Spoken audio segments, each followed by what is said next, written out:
He vuelto, he venido, ¿qué más queréis? Os vengo a informar que estoy un poco mal de la voz, no se me nota quizá porque tengo una voz muy potente, pero quizá a lo largo del vídeo veis que mi voz se va apagando, que me pongo a toser y pues que lo sepáis, que lo tengáis en cuenta. En este vídeo vamos a hablar de las similitudes que tuvieron la monarquía francesa y la monarquía rusa en las revoluciones que tuvieron. La Revolución Francesa, la Revolución Rusa. Este tema tuvo bastantes votos en la encuesta que os puse en el chat de difusión, así que aquí va vídeo. Para hablar del tema me voy a poner mis gafas, literalmente soy este, y pues vamos a ello. Las protagonistas de este vídeo son la Revolución Francesa del siglo XVIII y la Revolución Rusa del siglo XX. En ambas revoluciones caen dos monarquías. La caída de la monarquía francesa, una monarquía pomposa y con muchos privilegios, y en el otro lado del escenario tenemos a la monarquía zarista que intenta aferrarse al poder mientras todo a su alrededor se desmorona. A pesar de las diferencias de tiempo y lugar, ambas revoluciones comparten muchas características. Y por eso lo vamos a ver de una forma mucho más clara. Número 1. Un mundo de desigualdades. Esto no es ningún misterio. Para explicar este punto os voy a poner un ejemplo. Imagínate que tenemos un pastel. En Francia se parte este pastel por la mitad. Los dos primeros trozos van para los aristócratas y el clero. ¿Qué les queda al resto? Es decir, al tercer estado, burgueses, campesinos, artesanos, bla bla bla. Les quedan las migajas. Mientras que unos gozaban de muchos privilegios y no pagaban impuestos, los otros estaban todo el día trabajando y muriéndose de hambre. En Rusia pasa algo parecido. Había una pequeña élite que vivía como un zar. Sin embargo, los Romanov y la corte rusa no era tan despilfarradora como los franceses. En ese sentido eran más discretos. Sí que es verdad que hicieron alguna fiesta que tela, pero eran mucho más discretos. Comparado con Versalles, es que nada que ver. Los franceses tenían una prenda de ropa cada día del año.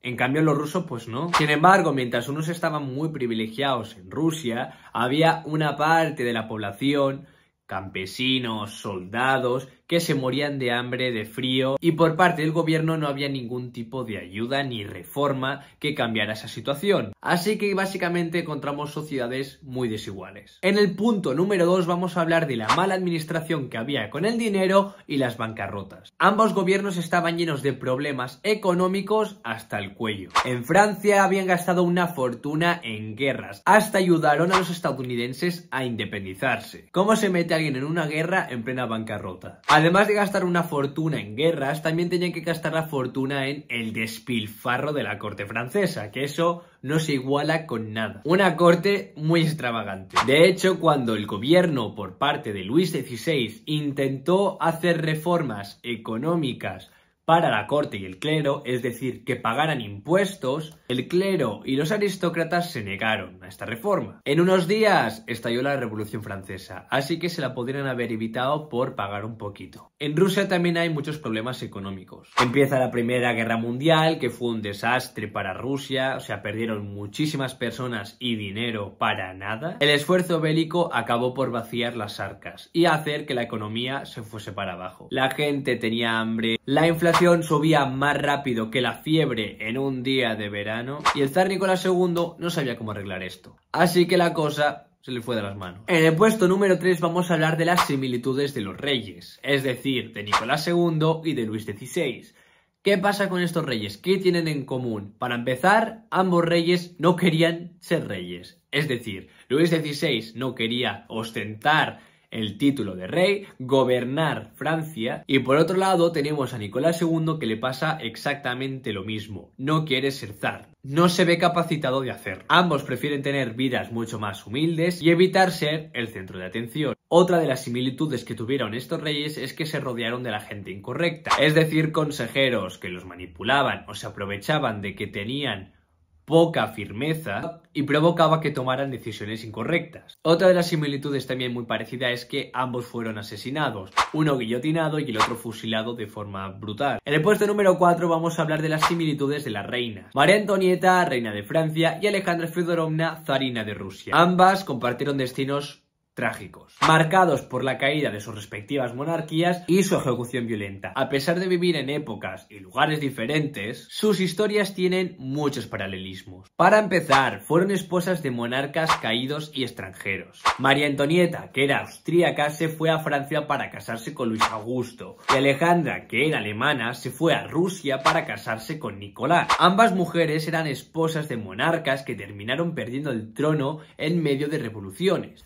Otra de estas similitudes que tuvieron María Antonieta y Alejandra Fiódorovna es que eran vistas como símbolos de desconexión de la realeza con los problemas que tenía el pueblo. María Antonieta era famosa por su vida extravagante en la corte de Versalles, aunque es importante destacar que si gastaba no es al nivel exagerado que se suele contar. Había gente que gastaba mucho más que ella, que siempre se le acusa como que llevó a la bancarrota a Francia. Francia ya estaba en bancarrota mucho antes de que ella llegara, ¿me entiendes? Que tampoco hay que pintarla como la gran villana, ¿me entiendes? Formaba parte de la corte austríaca, una corte modesta, más sencilla. Ella se adaptó a lo que ya había en Francia, o sea, tampoco me parece muy justo responsabilizarla a ella de lo que había en Francia. De hecho, otra de las grandes acusaciones que se suelen hacer de María Antonieta es la frase de que coman pasteles, otra frase que jamás dijo. Era un constante boicot. Y de manera muy similar le ocurrió a Alejandra Fiódorovna, que también era percibida como alejada de la realidad rusa, aunque no tenía los mismos excesos que María Antonieta ni cualquier miembro de la aristocracia francesa. Tenía mucha influencia sobre Nicolás II, y alguna de las decisiones que tomó en la Primera Guerra Mundial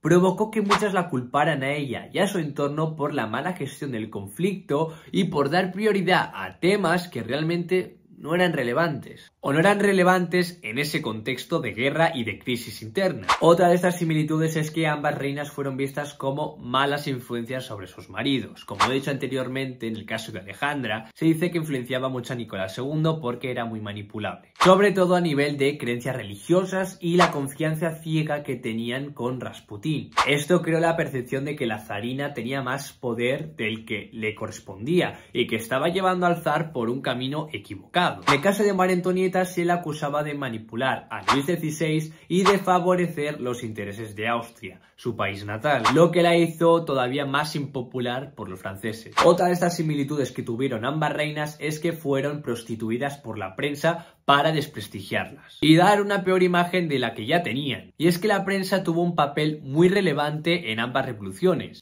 Más adelante os explicaré con más detalle. Ambas también fueron criticadas por su país de origen, que si era austríaca y no era francesa, que no era suficiente para un rey francés, que si la otra era una espía alemana y una traidora a su patria. Ambas también fueron odiadas por sus propias cortes y no se sentían cómodas con sus cortes. Ambas también fueron acusadas de ser infieles a sus esposos, que si Rasputín, que si el conde Ferson, que si Lamballe. Ambas mujeres también enfrentaron un destino trágico tras la caída de sus monarquías. María Antonieta, que sí fue arrestada junto con su familia durante la Revolución Francesa y pasó un juicio en el que se la acusó de traición, de tener relaciones incestuosas con su propio hijo, que sí una estafa de un collar, y finalmente fue condenada a muerte y guillotinada en el año 1793. Por otro lado tenemos a Alejandra Fiódorovna y su familia, que también fueron capturados después de la abdicación de Nicolás II y mantenidos bajo arresto domiciliario. Finalmente, en el año 1918, la familia Romanov fue ejecutada de una forma totalmente sangrienta y brutal por los bolcheviques en un sótano en Ekaterimburgo, en un acto que buscaba evitar cualquier intento de restaurar la monarquía. El punto número 5 va a ser: las cosas se ponen tensas. Las revoluciones no son fiestas tranquilas. Tanto en Francia como en Rusia hubo un momento que las cosas se salieron de control. En Francia los jacobinos tomaron el mando y empezaron a cortar cabezas a diestra y siniestra en lo que se conoce como el reinado del terror. Se inició una persecución que no era ni medio normal, y ya no solo aristócratas ni miembros de la realeza, también era algo en contra de la población. De hecho, se estima que más del 80% de las víctimas de la Revolución Francesa era gente que formaba parte del Tercer Estado. Por otro lado, en Rusia los bolcheviques tomaron el poder y comenzaron una guerra civil brutal entre los rojos, revolucionarios, y los blancos, que eran los contrarrevolucionarios, algo muy similar a lo que pasó en Francia. El punto número 6 va a ser el cambio radical que hubo en estos países. Después de todo este caos, vino el cambio. En Francia se abolió una monarquía absolutista, se acabó con el feudalismo y nacieron los principios de libertad, igualdad, fraternidad, aunque la cosa se pone un poco rara y se contradice un poco cuando vemos que Napoleón se autoproclama emperador de Francia. En Rusia, el zarismo fue reemplazado por un gobierno socialista que prometía una sociedad sin clases. Nacionalizaron la industria y colectivizaron la tierra. Y esto suena algo muy bonito, pero es que en la realidad esto trajo muchísima hambruna, muchísima represión y sufrimiento. Así que tampoco hay que idealizar ni ver como perfecto según qué hechos históricos. En el punto número 7, la caída de los reyes y de las reinas. Como ya he dicho anteriormente, las monarquías cayeron. En Francia, Luis XVI se acabó en la guillotina, la presión popular fue demasiado para él y su reino se desplomó. En Rusia tenemos a Nicolás II, que tuvo que abdicar cuando las cosas se pusieron un poco feas. De repente, Francia y Rusia se encuentran sin rey, y eso dejó un gran vacío. Sin embargo, las fuerzas revolucionarias no dudaron de llenar ese vacío con dictadores. En el punto número 8, el impacto mundial de estos acontecimientos. Ambas revoluciones fueron como una onda expansiva en el estanque de la historia. La Revolución Francesa inspiró a otros pueblos a luchar por su independencia, por su nación, por sus derechos y cuestionarse a sus soberanos. La Revolución Rusa, por su parte, encendió la chispa del comunismo en el siglo XX, que se expandió por todo el mundo. En el punto número 9, por supuesto, no todo el mundo estaba contento con estos cambios. En Francia hubo conflictos en los que apoyaban la revolución y los que estaban en contra, y en Rusia lo mismo, provocando al final que hubieran guerras civiles entre revolucionarios, contrarrevolucionarios y entre rojos y blancos. Lo mismo, pero con diferente nombre. Haciendo un resumen de todo lo que he dicho en este vídeo, estas dos revoluciones son como la misma historia, pero contada de diferentes formas. Ambas revoluciones buscaban justicia social y un nuevo orden, pero el camino estuvo lleno de giros dramáticos, de cambios, de caos, violencia, y al final acabaron transformando el mundo. Y esto ha sido todo, espero que os haya interesado, que hayáis sacado vuestras propias conclusiones y nos vemos en el próximo vídeo. ¡Chao!